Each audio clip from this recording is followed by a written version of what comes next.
On a warm summer evening on Long Island, a drone glides over manicured gardens and glowing stone walls. Strings of lights wrap around trimmed hedges. A bride in a white dress walks slowly across a terrace, holding her father's arm. Behind her, a gray chateau rises out of the hill like something moved here from Europe by force of money and will. This is Oheka Castle. To most people here tonight, it's a dream location, a place you've seen in music videos, TV dramas, maybe even in your friends' Instagram wedding photos. A castle less than an hour from New York City, rented by the night to play the role of happily ever after. But if you look a little closer, the story is not that simple. Just a few steps away from where the photographer is posing the wedding party, there's a parking lot. In February 2014, on an ordinary afternoon, the owner of this castle walked out to his car there. A masked gunman stepped up to the driver's window and fired.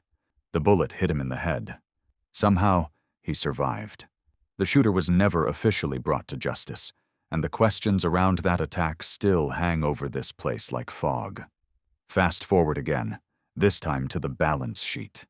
On paper, this fairy tale is bleeding. The company that controls Oheka has filed for Chapter 11 bankruptcy. Court documents show tens of millions in debt, and at one point, reportedly less than the price of a single wedding in its checking account. Yet, as couples dance in the ballroom and champagne glasses clink, the castle keeps operating because it has to. The fantasy depends on it. So what is this place, really? A statement of power from a Wall Street banker who refused to be ignored. A playground for jazz-age elites. Later, a cheap vacation camp for sanitation workers. Then a strict military school, a vandalized ruin, a developer's impossible passion project, and now a luxury brand fighting to survive in a world that no longer makes sense for private castles. In this video, we're going to peel back the layers of Oheka Castle. We'll follow the money, the fires, the near demolition, and the gunshot in the parking lot. We'll meet the people who built it, abandoned it, tried to save it, and tried to kill the man who owns it. Because behind every beautiful drone shot you see on social media, there's a cost someone has to pay. If you enjoy deep investigations into mansions, mega projects, and the hidden price of keeping these fantasies alive, please like this video and subscribe to the channel. It helps us keep telling the stories behind the postcard images. This is the dark story of Oheka Castle, from a banker's fantasy to abandoned ruin, and back again. Before Oheka was a castle, it was a man's answer to never feeling fully welcome.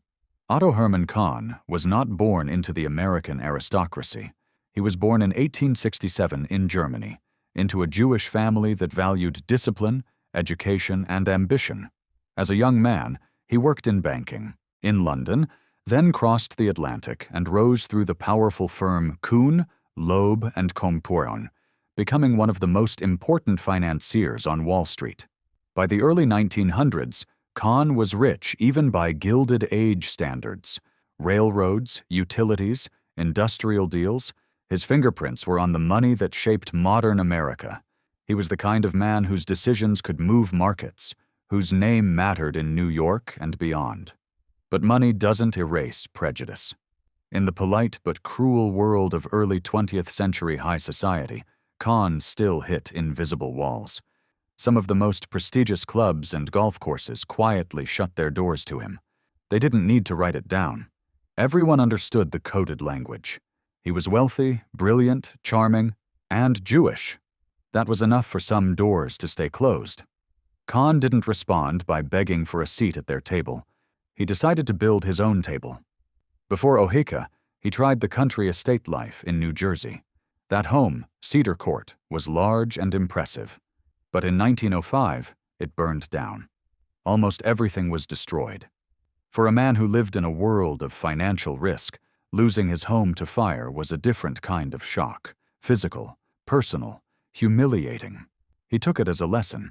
His next house, he promised himself, would not burn. At the same time, he was thinking about status. The social world of Long Island's North Shore was exploding with talent and ego. Enormous mansions were rising along the water, built by railroad barons, steel tycoons, and new money that wanted to look like old money. But Kahn's challenge wasn't just about keeping up. It was about changing the game. If some clubs didn't want him as a member, he would build something so grand that those same people would have to come to him if they wanted to be where the real action was. That's the mindset behind Oheka. Even the name is a statement. It isn't a family house passed down for centuries. It's literally built out of him. Otto Hermann Kahn. Oheka. A brand, an announcement, stamped onto the highest ground he could find on Long Island. But beneath all the luxury, there's a tension. On paper, Kahn is the winner. Immigrant to banker, outsider to kingmaker. In reality, he's still trying to buy something that money struggles to secure.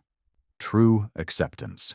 He throws himself into the arts, supporting opera, theater, and music, not just for prestige, but because culture is where he feels most at home, most respected.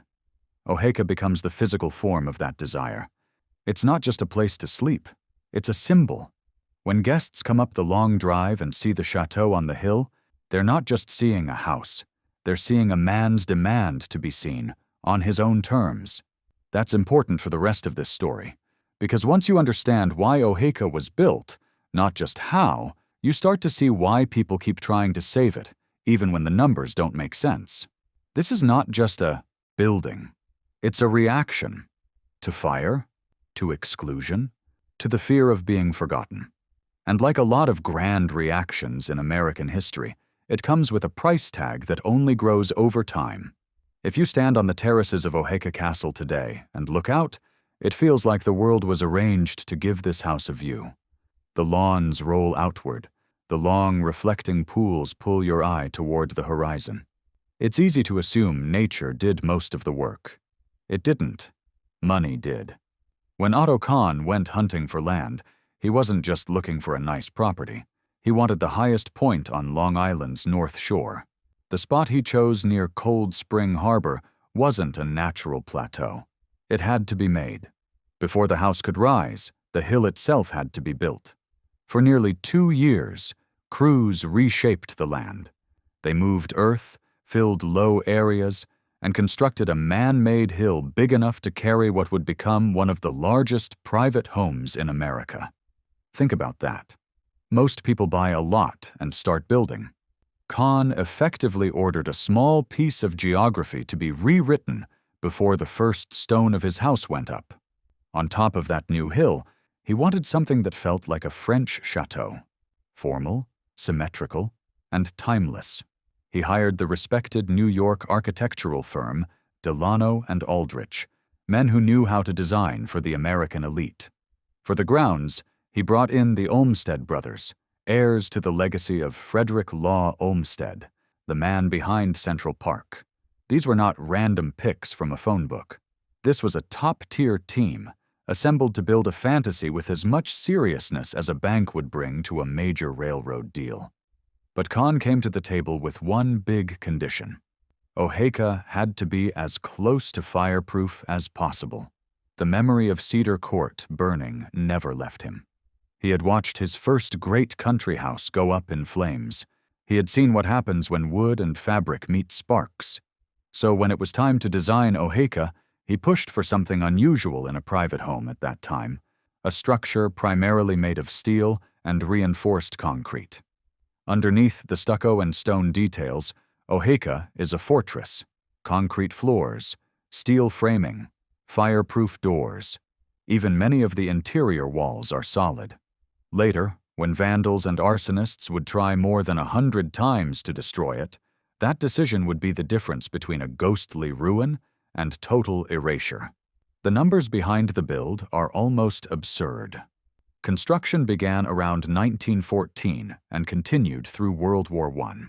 By the time it was finished, the house had 127 rooms and around 109,000 square feet of space. The estate originally stretched over more than 400 acres. There were formal French gardens laid out in clean geometric lines, a long reflecting pool, stables, greenhouses, orchards, and even a private 18-hole golf course. At its peak, Oheka was the largest private home in New York and the second largest in the entire United States. Bointso cost? Roughly $11 million in 1920s money, well over $100 million today when you adjust for inflation. And that's just the build. It doesn't include the running costs, the staff, the heat, the food, the maintenance. The fantasy of the chateau comes with a permanent, invisible conveyor belt of cash that has to keep moving or everything stops. Workers were everywhere during construction. Laborers, masons, carpenters, metal workers. They hauled stone, poured concrete, installed miles of wiring and plumbing. Many of them would never live in a home with central heating, let alone a formal drawing room. But they lifted this one room by room, staircase by staircase. To them, Oheka wasn't a dream castle. It was a job site. This gap between the people who build and the people who enjoy is a pattern you see throughout the Gilded Age. Railroads, skyscrapers, mansions, they all require a small army of workers whose names never end up in the history books. Kahn's initials are in the name. The architects are in the records. The staff who poured the concrete are mostly forgotten. Inside, Oheka was designed to move people like a machine. Grand public spaces, hall, ballroom, library, sat along the main axis of the house, meant to impress guests the second they walked in. Behind the scenes, service corridors, back staircases, and hidden rooms allowed staff to move unseen, bringing in food, clearing plates, managing fires, or in this case, boilers and radiators, without disturbing the performance. Everything was planned. The acoustics for live music, the flow of guests from terrace to garden, the way carriages and later cars would approach along the drive, so that the first view of the castle would be dramatic and controlled. And yet, built into this controlled environment was a kind of arrogance, the belief that you could engineer away risk. Fire? Solve it with concrete? Social exclusion? Solve it with a bigger house? Geography? Build a hill and put the house on top. In the short term, it worked. Oheka stood solid, impressive, and seemingly unshakable. No flame could easily catch. No wooden shell waited to collapse. Kahn had created something designed to outlast him. The irony is that the very thing that protected Oheka from fire also made its decline a slower, stranger process. Wooden mansions could rot and disappear. A concrete chateau doesn't surrender that easily. It sticks around, even when the money that created it is gone, even when the gardens are bulldozed and the walls are covered in graffiti. At the moment of its completion, though, no one is thinking about vandalism or bankruptcy. The world is roaring into the 1920s. On the North Shore, fortunes are still rising, parties are getting bigger, and Otto Kahn finally has his stage. Next, we'll step onto that stage, the Jazz Age years when Oheka became a backdrop for a very American idea of glamour, and maybe, just maybe, helped shape one of the most famous novels ever written about wealth. Picture a summer night at Oheka in the 1920s. Cars crawl up the long drive, headlights sliding over stone walls and clipped hedges. Men in tuxedos step out, brushing road dust from their jackets. Women in silk and beads adjust long gloves and straighten headbands. Somewhere inside, a band is warming up. The muted sound of a trumpet leaks out through an open window. This is the world Oheka was built for. For Otto Kahn, the castle was never meant to be a quiet retreat. It was a stage, part home, part theater, part diplomatic salon. On paper, it was a country estate. In practice, it felt closer to a private cultural institution that just happened to share an address with his bedroom. Guests came from everywhere: politicians, foreign dignitaries, opera singers, actors, writers, conductors. Kahn loved the arts, and he put his money where his passion was. He backed the Metropolitan Opera. He funded struggling musicians and performers. If you were talented and trying to make it in New York, there was a decent chance you might, someday, find yourself invited to Oheka. His wife, Addie, reportedly called the place Otto's Zoo because of the variety of people he loved to throw together: billionaires and baritones, princes and playwrights. In an era obsessed with social rank and pedigree, Kahn's guest list cut across lines that older families guarded carefully. It wasn't a revolution, but it was a different kind of elite scene. Money plus art, power plus performance. The nights followed a loose script. Guests would arrive late afternoon, wander the terraces, maybe play a bit of golf or stroll the gardens. As the sun went down, lights would flick on around the reflecting pools, turning the water into long strips of gold. Inside, staff moved in practiced patterns. Drinks, dinner, music, conversation. Rooms designed to impress did exactly that. The library with its dark wood and shelves of books, the grand staircase, the long galleries that seemed built for slow, theatrical entrances. The chatter in these rooms wasn't just small talk. Deals were whispered in corners. Political strategies were tested over cigars. Performers tried to charm patrons. Patrons tried to impress one another with who they knew and what they could fund. Oheka wasn't just a party house. It was a networking machine of the highest order. Outside the gates, the country wasn't blind to this world. The 1920s North Shore of Long Island, the so-called Gold Coast, became a symbol of American excess and aspiration. Enormous estates lined the water, each with its own story of ambition, insecurity, and showmanship. The gap between these houses and ordinary life was hard to ignore. This is where the Gatsby myth comes in. F. Scott Fitzgerald lived and wrote not far from this world. In The Great Gatsby, published in 1925, he captured something essential about the energy of these places: the huge parties, the mysterious hosts, the sense that money could buy anything except the one thing everyone seemed to want: meaning. People often say that Oheka helped inspire Gatsby's setting. The grand mansion parties in West Egg, the lights across the water, the sense of a self-invented host using his house to rewrite his identity. It's important to be honest. We don't have Fitzgerald on record pointing at Oheka and saying, "That's Gatsby's house." Many estates fed his imagination, but Oheka fits the pattern perfectly. Like Gatsby, Kahn used his house to send a message. "I belong here. I'm not waiting for your approval. I've built my own world." The difference is that Kahn was not a mysterious bootlegger.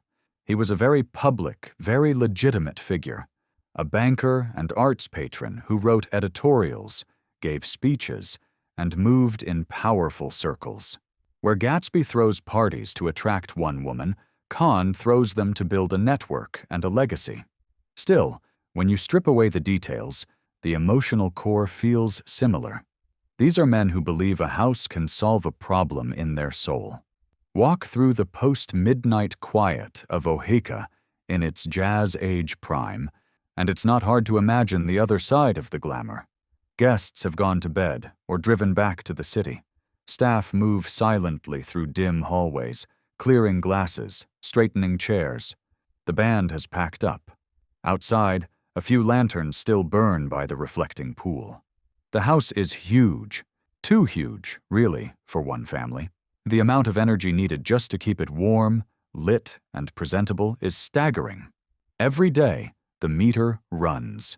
Every party that dazzles also deepens the hidden cost. More staff hours, more food, more repairs. And those costs don't care whether the market is up or down, whether Wall Street is roaring or about to crash. That's the unspoken tension inside every jazz-age dream house. The parties are loud, the music is fast, the money seems endless. But just beyond the glow of the chandeliers, history is waiting. The 1929 crash is coming. The Great Depression is coming.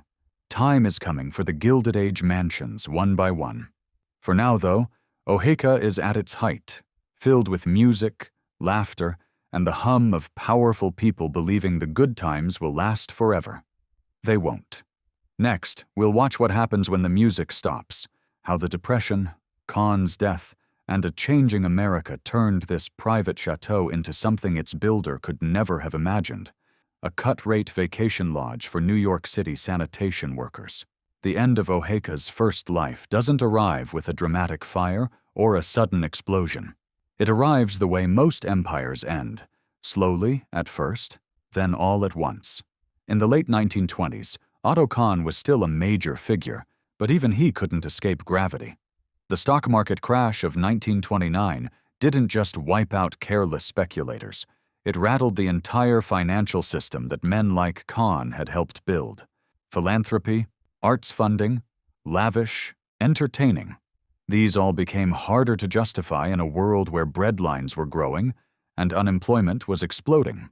Kahn's health wasn't keeping pace with his ambition either. He suffered from heart problems and the accumulated strain of decades in high finance. In 1934, Otto Hermann Kahn died, leaving behind a complicated legacy. A fortune, a reputation as a patron of the arts, and a house that was never designed to live without him. Oheka had always been more than a home. It was a personal project, powered by his money, his social network, and his need to make a statement. Once he was gone, the question became brutally simple. Who was going to pay for this? His family didn't share his obsession with maintaining a private chateau on a hill. They liked comfort. They didn't necessarily need a 127-room monument to their father's vision. And the timing couldn't have been worse. In the middle of the Great Depression, the idea of throwing huge parties at a castle on Long Island wasn't just expensive, it was tone-deaf. The economics were unforgiving. Even a heavily scaled-down version of life at Oheka would require a sizable staff, constant repairs, heating bills, and property taxes. The estate had been built for a level of wealth and optimism that no longer existed.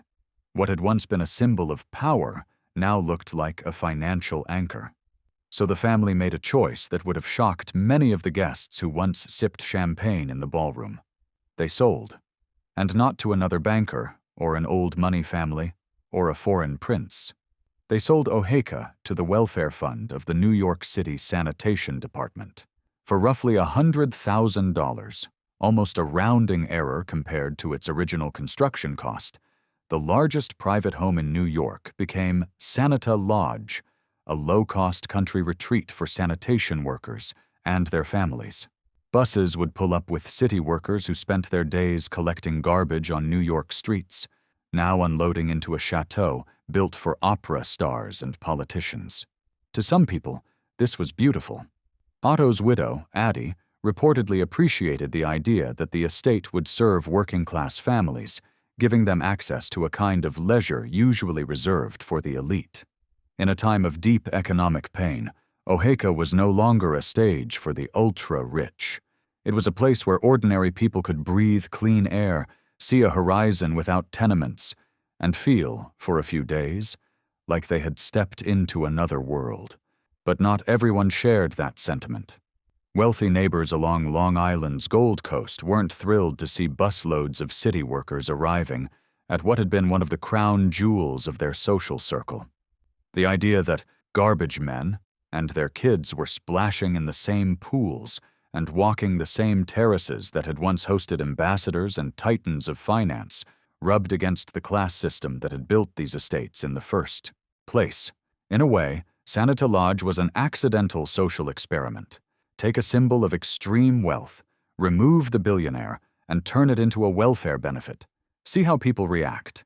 Inside the house, the vibe changed too. The maintenance budget wasn't remotely on the scale of the Kahn years. Furniture aged. Surfaces wore down. The staff count dropped. The building was still impressive, but the gloss began to fade. When a house like Oheka is no longer propped up by a massive private fortune, the decline starts quietly. Peeling paint, a broken fixture left unrepaired, a garden bed allowed to go wild. Yet, there's a strange dignity to this period. For a brief moment, Oheka is closer to a public resource than a private castle. It becomes a place where New York's least glamorous workers, the people who handle the city's trash, can inhabit a space built to make the rich feel untouchable. But the setup was never meant to last forever. As economic and political realities shifted, the sanitation department eventually gave up the property.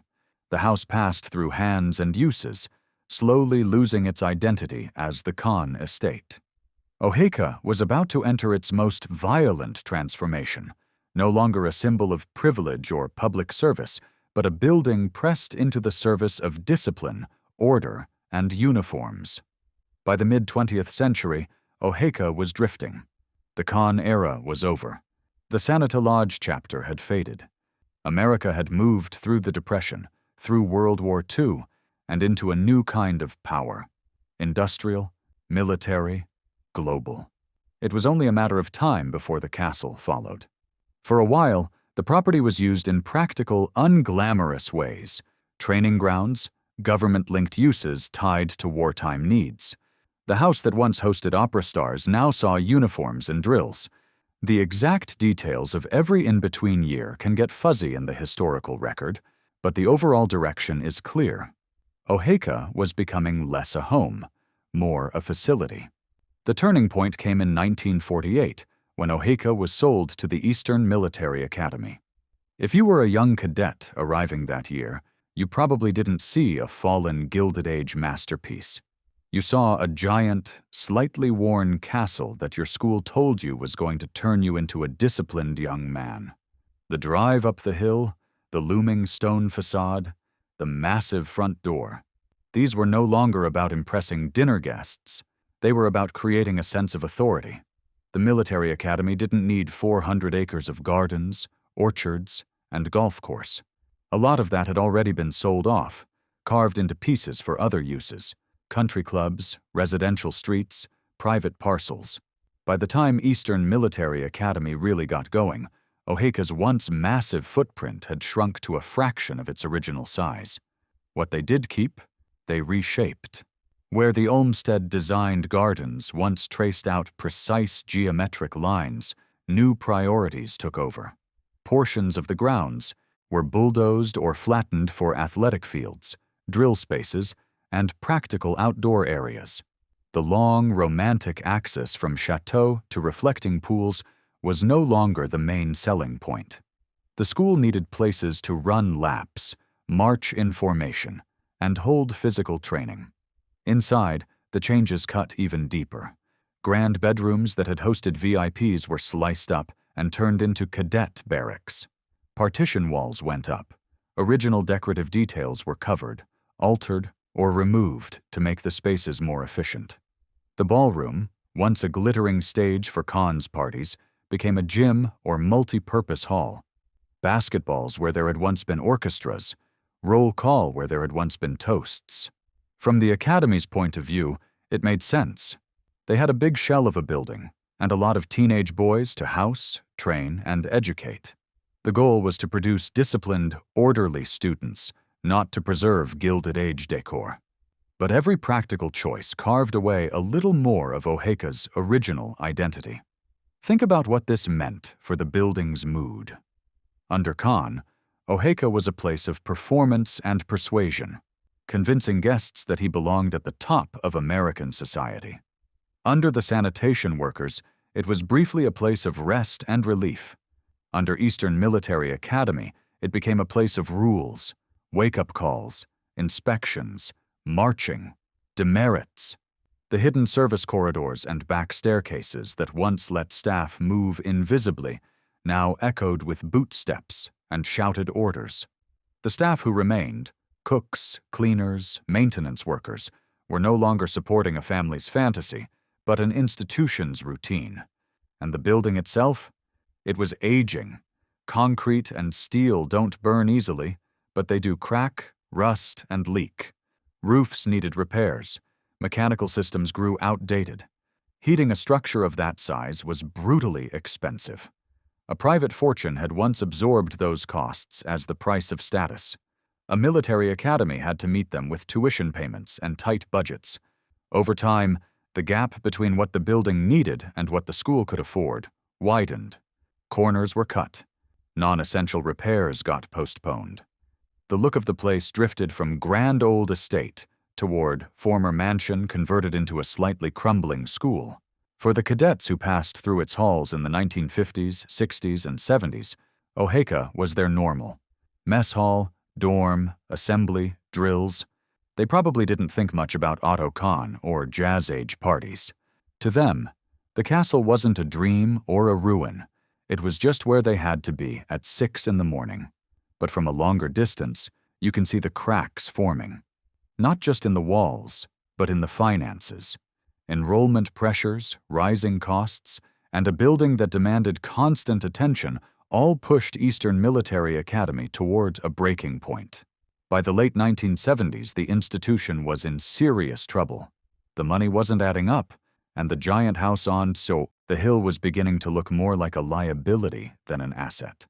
When the academy finally shut its doors, Oheka was left standing, but hollow. The next chapter would be its darkest yet. 5 years of near-total abandonment, repeated arson attempts, smashed interiors, and a real chance that the castle would finally lose the fight with time.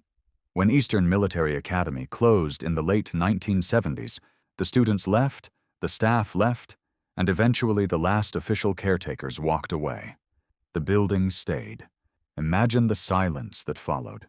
No morning bugle, no shouted orders, no clatter of boots on the stairs.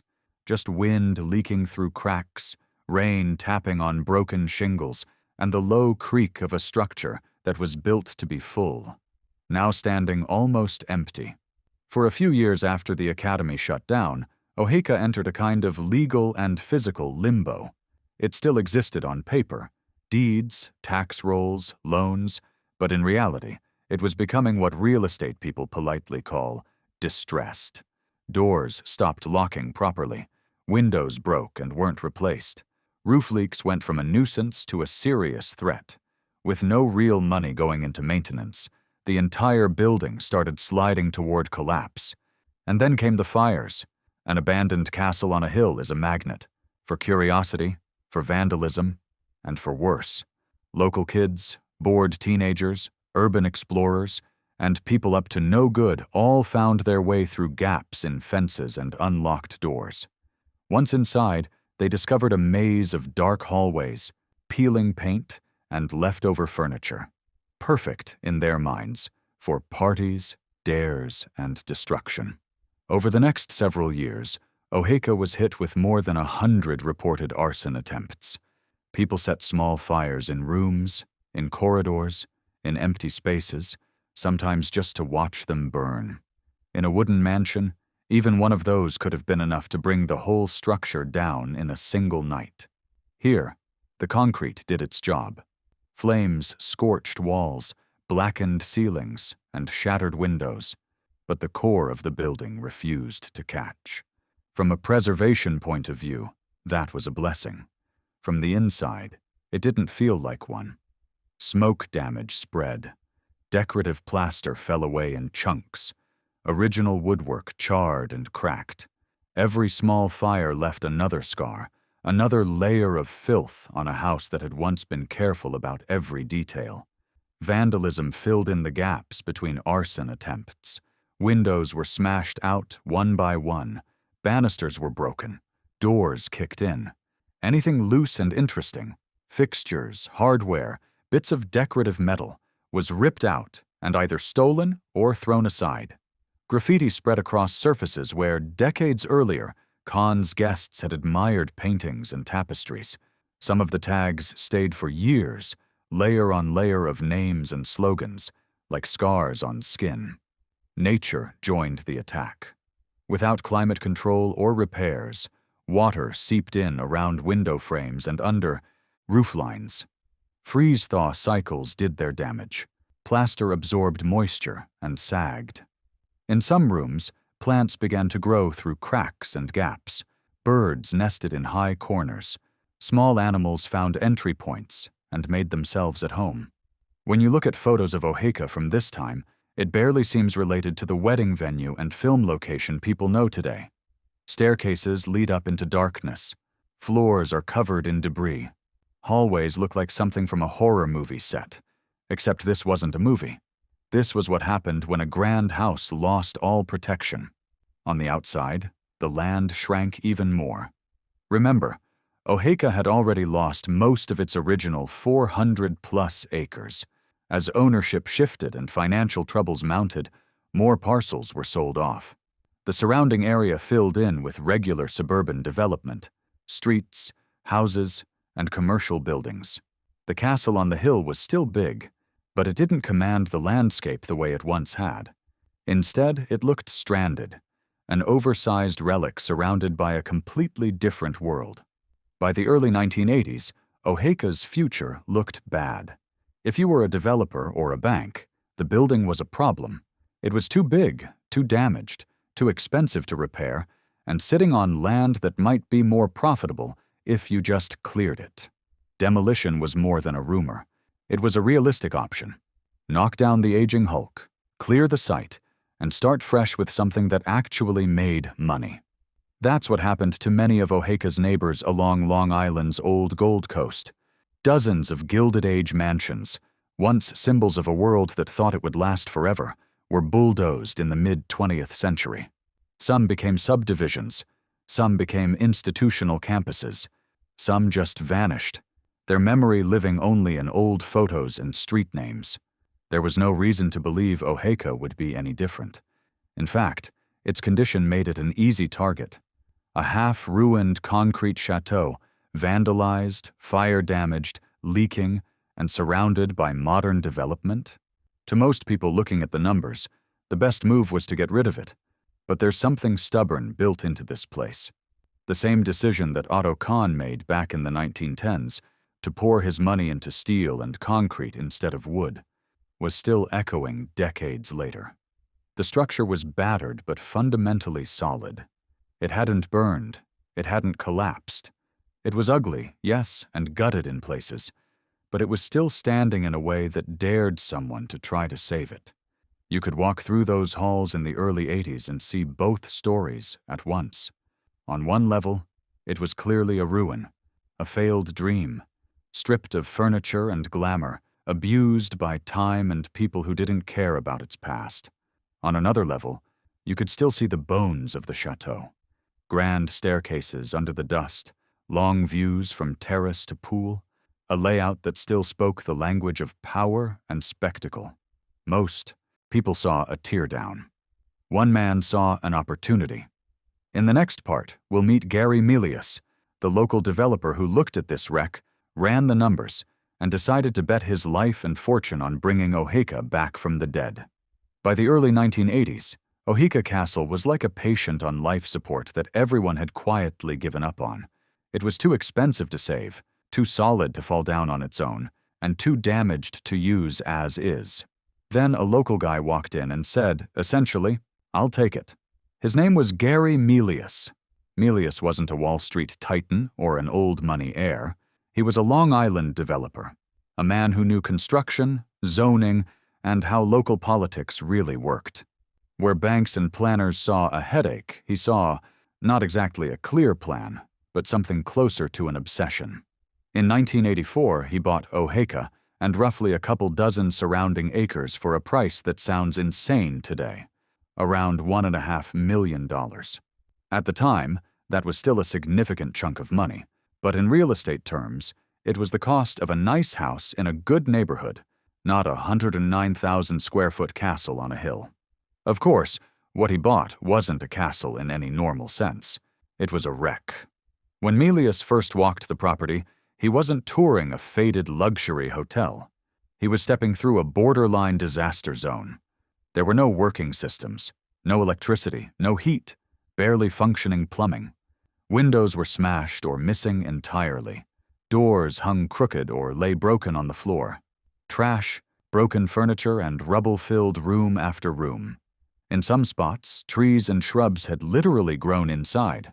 The first task wasn't restoration. It was triage.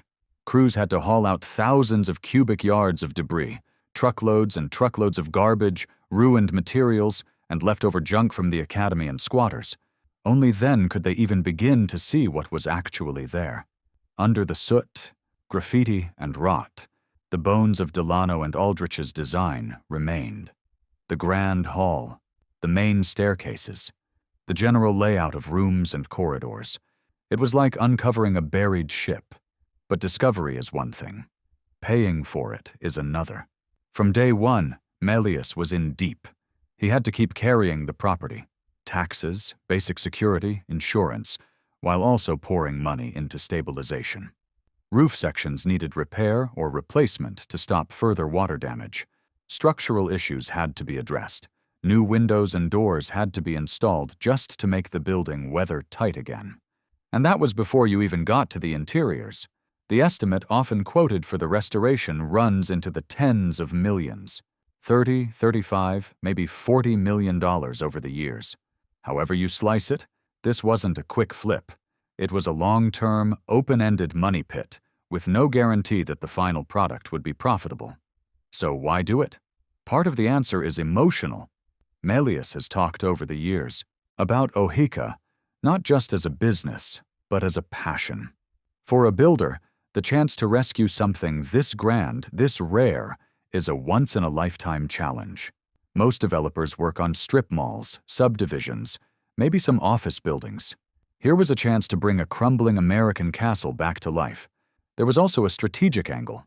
By the 1980s, the historic preservation movement had gained real strength. People were starting to realize that if you let a building like Oheka go, you could never get it back. Local governments were more open to special zoning designations, tax incentives, and creative reuse plans that would let old mansions become hotels, conference centers, or event spaces instead of just being torn down. Melius leaned hard into that. He worked to get Oheka recognized for its historic importance, eventually landing it on the National Register of Historic Places. That wasn't just a plaque on the wall. It helped unlock the possibility of tax credits, grants, and a certain amount of public goodwill. It also made it harder, though not impossible, for any future owner to just bulldoze the place. At the same time, he pushed for zoning changes that would allow Oheka to operate as more than a private residence. To survive, the castle would need to earn its keep. That meant thinking like both a preservationist and a hotel operator. Guest rooms, event spaces, restaurant, grounds that could host weddings and corporate retreats, all while trying to keep as much of the original look and feel as possible. Inside, the restoration work was painstaking. Old photos and architectural drawings became road maps. Craftsmen recreated moldings and details where original pieces were missing. Spaces that the military academy had chopped up were opened back up. The goal wasn't to turn Oheka into a museum frozen in 1920, but to restore its dignity while hiding the scars. There's a human cost to this kind of project that doesn't show up on a balance sheet. For years, Oheka consumed Melius's time, energy, and money. You don't just sign a check and walk away. You live with the constant stress of payroll, contractor disputes, surprise repairs, and slow seasons. When you're trying to keep a giant, aging structure alive, every winter storm, every leaky pipe, every failed inspection becomes a personal crisis. And unlike Otto Kahn, Melius didn't have a national investment bank's fortune behind him. He had deals, loans, investors, and the delicate web of local politics. To keep the project moving, he had to be not just a restorer, but a negotiator, and, at times, a bare-knuckle survivor. That's an important shift in the story. Kahn used Oheka to project power he already had. Melius used Oheka as both cause and weapon in the fight to gain and keep power, financially, socially, and politically, on Long Island. Slowly, painfully, the house came back. Windows gleamed again. The grand hall was cleared and polished. Guest rooms were rebuilt with modern amenities hidden behind historic walls. Gardens were replanted in formal patterns that echoed the old Olmsted design. Terraces were repaired. Fountains restarted. If you were a visitor walking into Oheka in the late 1990s or early 2000s, you might not fully understand how close this place had come to being an empty lot. You'd see a castle that looked like it had always been this way. But under the fresh plaster and new paint was a record of near death. A building saved only because one person was willing to bet that people would pay to stay in someone else's dream. That bet would define the rest of Oheka's modern life. Next, we'll see how Melius tried to turn this restoration into a business, transforming Oheka into a high-end hotel, wedding factory, film location, and political power hub. And we'll look at the pressures that come with turning a rescued ruin into a brand that can never stop selling itself. By the time Oheka reopened as a functioning estate, it wasn't trying to be a private home anymore. It was trying to be a product. The new version of Oheka had to do something Otto Kahn never really worried about on a day-to-day basis. It had to make money. Real money. Enough to pay staff, service debt, maintain aging systems, handle property taxes, fix constant problems, and hopefully still turn some kind of profit. The solution was simple on paper and brutal in practice. The castle had to work non-stop. Melius and his team reshaped Oheka into a luxury boutique hotel and event venue. The number of guest rooms was trimmed down to a few dozen high-end suites instead of 127 private rooms. The rest of the house became a patchwork of public spaces, a restaurant, lounges, ballrooms, and function rooms designed to host weddings, corporate events, and charity galas. If Kahn had used the castle as his own private stage, Melius rented that stage out by the hour. The wedding business became the beating heart of this new model. Couples could book the entire castle or specific spaces for their big day. Bridal parties got ready in ornate suites with carved fireplaces and tall windows. Ceremonies took place on terraces overlooking the formal gardens, or in the grand interior spaces when weather didn't cooperate. Photos were taken on staircases that once carried diplomats and opera stars. For guests, it was simple. Oheka was a fairy tale backdrop. You didn't have to think about the decades of abandonment or the fires. You just had to walk up the drive, pose for pictures, and let the architecture do its job. The economic reality behind that romance, though, was demanding. A place like Oheka can't survive on a handful of events a year. It needs a constant stream of bookings, weddings almost every weekend in peak season, midweek events, holiday parties, special dinners, film shoots. Every empty date on the calendar is not just a lost opportunity, it's a quiet financial wound, because the costs never stop. So the castle had to become more than a local curiosity. It had to be visible. That's where pop culture came in. Over the years, Oheka started appearing in music videos, television shows, and films. Directors and producers loved it because it could play almost any role. European chateau, billionaire's compound, mysterious institution, Gatsby-style mansion. A single location with 100 visual personalities. It showed up in commercials and magazine shoots. It stood in for fictional estates in dramas about wealth and family conflict. It became recognizable, even if viewers didn't know its name, as that castle outside New York. Then came the music videos and high-profile productions that pushed it into a different kind of fame, especially for younger audiences scrolling online. Suddenly, couples weren't just saying, "We're getting married at a castle." They were saying, "We're getting married at the place from that show, that video, that scene." Oheka wasn't just architecture. It was an Instagram backdrop with a built-in story. Visibility cuts both ways. As the castle became a popular filming and wedding location, it also became more closely tied to the man behind it. Melius wasn't just the quiet owner of a pretty property. He became known as a local power broker, a connector who hosted political fundraisers, private meetings, and deals over dinners in Oheka's restored rooms. On Long Island, developers and politicians often operate in the same circles. Zoning changes, development approvals, and big projects all run through local government. Oheka gave Melius a unique asset, a glamorous, private environment where people in power could gather, away from office lights and public hearing rooms. Fundraising dinners, strategy sessions, and backroom conversations took place in the same halls where Kahn had once entertained bankers and artists. Different era, similar dynamic. A house used as leverage in the game of influence. The staff saw this pressure up close. Housekeeping, catering crews, front desk workers, groundskeepers, kitchen staff. They were the ones who actually made the fantasy work.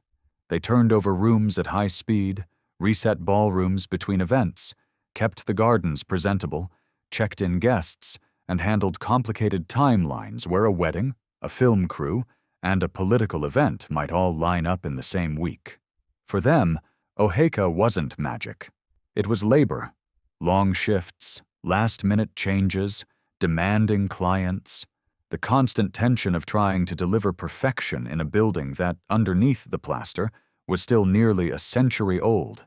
Pipes broke, systems failed, weather interfered. No matter how much restoration work had been done, the castle kept reminding everyone that it wasn't built for easy, modern hospitality. And hanging over all this was the math: debt from restoration, loans secured on the property, taxes, utility bills for heating and cooling more than 100,000 square feet, insurance on a unique, irreplaceable structure. Even with strong bookings, the line between profitable and in trouble was always thinner than it looked from the outside. That's the part most visitors never see. They see the champagne being poured, the strings playing, the cameras flashing. They pose on the grand staircases, then go home. To them, Oheka feels permanent, inevitable, like it has always been and always will be here, just waiting for the next special event. But the reality is that every event is another shot at keeping the place alive. Every wedding package sold is not just an indulgence. It's part of the fuel that keeps a fragile, restored ruin from sliding back toward its old fate. And there's another cost: reputation. When a building becomes this tied to one person's identity, as Oheka became tied to Melius, any controversy around the owner splashes onto the stone walls. News stories about politics, deals, and disputes don't mention some anonymous ballroom. They mention Oheka Castle by name. The house itself becomes a character in local drama, even when its only role is as a backdrop. If you enjoy deep dives into how places like this turn into brands, and how that branding hides the stress underneath, don't forget to like this video and subscribe. It tells the algorithm that these stories matter, because as successful as Oheka looked from the outside, weddings booked, TV shows filmed, politicians mingling in candlelit rooms, the pressure inside was building. Soon, that pressure would explode into something no one expected: a gunshot in the parking lot, and headlines that would drag the castle, once again, into the center of a very different kind of story. On a winter afternoon in February 2014, the fantasy at Oheka collided with something very real. It was February 24th, a Monday. No big wedding, no movie shoot, no gala, just another business day at the castle. Owner Gary Melius stepped outside toward his Mercedes in the parking lot, something he had done thousands of times before. He never made it into the driver's seat. As he opened the door, a masked gunman walked up and fired through the window. The bullet hit Melius in the head. For a few seconds, everything could have ended right there. His life, his role in Oheka's story, the entire modern chapter of the castle itself. But somehow he survived. Bleeding and disoriented, he managed to stumble back inside. Family and staff rushed to help. An ambulance took him to the hospital. Surgeons worked to save him. The news hit Long Island fast. The owner of Oheka Castle had been shot in a brazen, almost execution-style attack in broad daylight on his own property. Suddenly, the castle that most people knew as a wedding venue and TV backdrop was leading the evening news for a very different reason. Police descended on the scene. Investigators gathered security footage. They interviewed staff, family, and anyone who might have seen something. The parking lot where couples had once posed for photos was now wrapped in crime scene tape. Very quickly, attention turned not just to the attack itself, but to the world around Melius. He wasn't just a hotel owner. He was a politically connected figure who knew local officials, party leaders, and power players on Long Island. He hosted fundraisers. He helped people get introductions. He was plugged into the machinery of influence that runs quietly under the surface of local government and development. That doesn't mean any one person or group was behind the shooting. To this day, no one has been publicly convicted of the crime.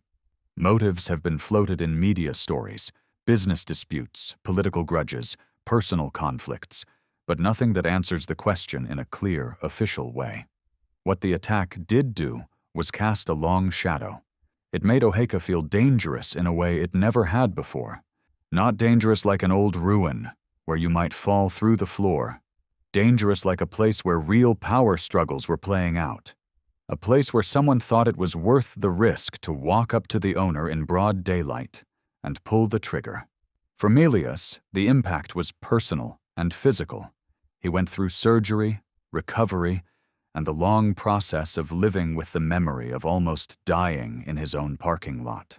For his family and staff, the castle was no longer just a workplace or a home. It was also a crime scene. For Oheka's image, the shooting added another twist to an already strange story. This was a house that had survived fire, abandonment, and vandalism. Now it had survived an assassination attempt on its owner. And again, the same question surfaced. What does it really cost to keep a place like this alive? When a building becomes a center of money, influence, and ego, it can attract more than weddings and film crews. It can attract conflicts, grudges, and dangers that most people never see. The gunshot in 2014 was a loud reminder that Oheka isn't just a pretty backdrop. It's a pressure point in the local system, a place where dreams, debts, and power all cross. Next, we'll look at the slow, quieter crisis that followed. The rising debt, the foreclosure threats, and the bankruptcy filing that showed, in black and white, just how fragile this castle comeback really was. From the outside, a full parking lot at Oheka looks like success. Cars lined up, guests checking in, weddings happening every weekend, film crews rolling their equipment up the steps. But the inside story, the one told in loan agreements and court filings, was very different. Even as Oheka's profile rose, the castle carried a heavy financial weight. Restoring a 109,000-square-foot ruin wasn't a one-time expense. It was an ongoing burden. Roofs still leaked. Old systems still failed. Insurance, utilities, and payroll all climbed over the years. To keep up, Melius refinanced, took on new loans, and reshaped deals with lenders. For a while, that balancing act worked. As long as weddings stayed booked and the broader economy cooperated, the cash coming in could more or less match the cash going out. But hospitality is a fragile business. The 2008 financial crisis hit discretionary spending hard. Corporate events shrank. People postponed big celebrations. Luxury venues like Oheka weren't the first priority when families and companies were tightening belts. Then, years later, the COVID-19 pandemic delivered another shock. Lockdowns, gathering limits, and travel disruptions slammed hotels and event spaces. For a property that depends on in-person gatherings, that kind of disruption isn't just inconvenient. It's existential. When your product is a lot of people in one place, any hit to confidence or income lands directly on the books. Behind the scenes, the numbers got worse. Mortgages fell behind. Lenders started foreclosure actions.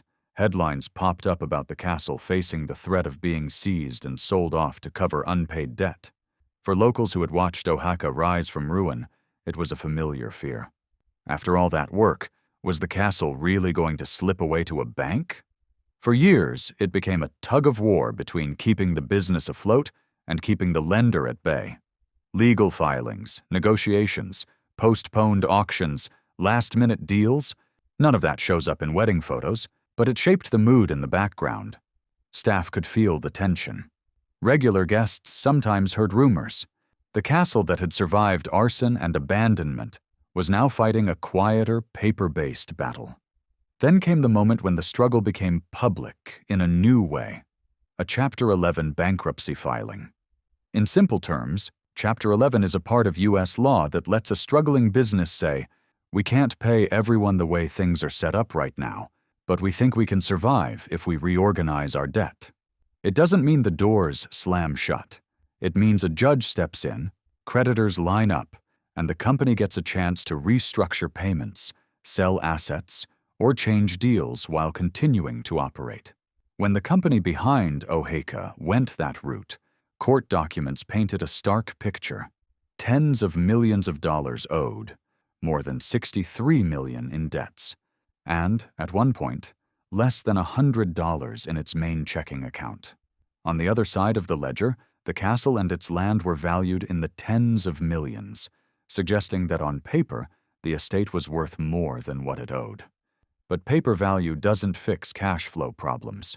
For couples planning weddings and guests booking rooms, the message from Oheka and its primary lender was reassuring. Operations would continue, events would go on, and the castle wasn't closing. From a legal perspective, that's the whole point of Chapter 11, to keep the business alive while it tries to untangle its finances. From a storytelling perspective, it reveals something deeper. Even after being rebuilt, rebranded, and celebrated in pop culture, Oheka was still haunted by the basic problem it had on day one. It is incredibly expensive to exist. The concrete that saved it from fire now locks it into a constant, grinding need for money. There's no light version of owning a place like this. You're either all in, scrambling to feed the beast, or you lose it. In our last chapter, we'll step back and look at the whole journey, from Otto Kahn's ego and ambition to Gary Melius's gamble and the castle's strange half-life between fairy tale and foreclosure, and ask what Oheka really tells us about American castles and who pays for the dream.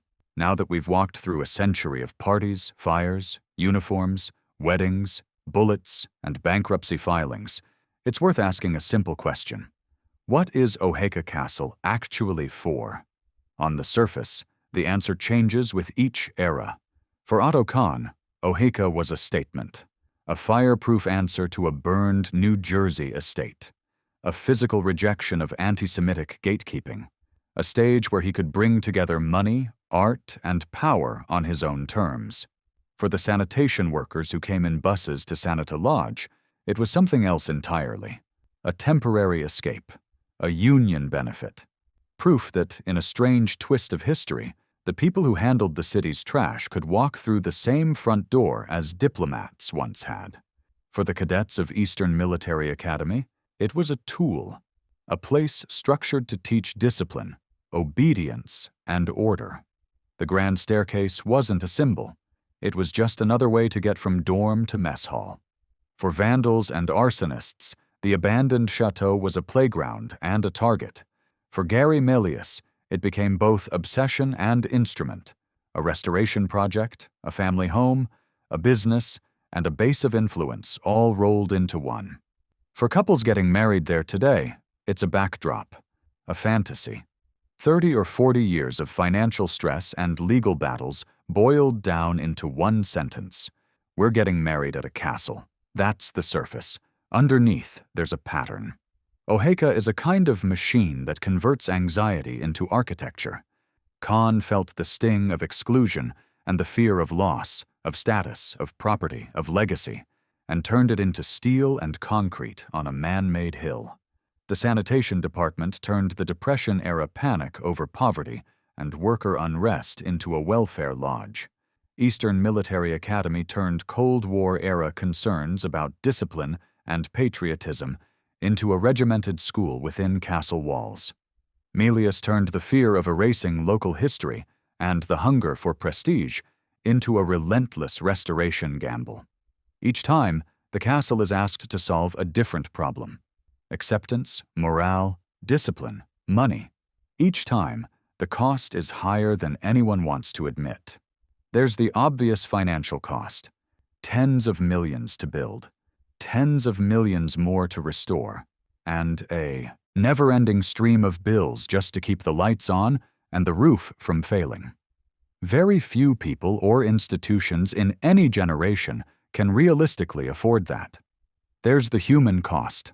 Workers who built the place and never lived anything like it. Staff who spend their holidays and weekends making other people's dream day perfect while worrying about their own rent.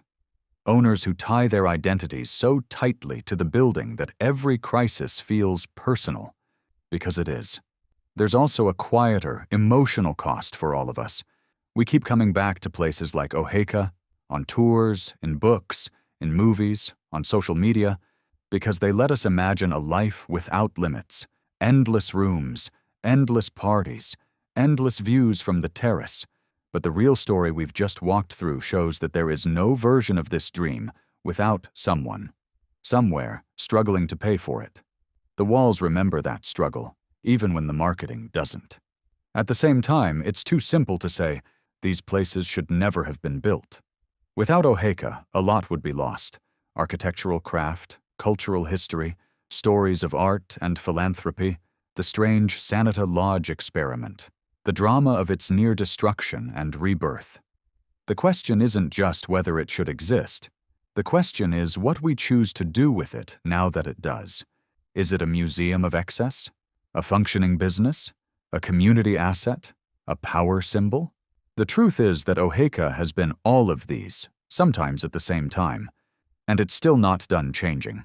Bankruptcies and restructurings can lead to new owners, new business models, new promises. Maybe Oheka will stabilize as a carefully managed historic hotel. Maybe it will pass into non-profit hands someday. Maybe it will go through yet another boom and bust cycle, because that's what American castles seem to do. What its story makes very clear is this. Castles in the United States are not ancient monuments handed down through centuries. They are high-risk bets placed by individuals and institutions trying to buy something intangible. Status, security, legacy, escape. The buildings are impressive. The balance sheets are often terrifying.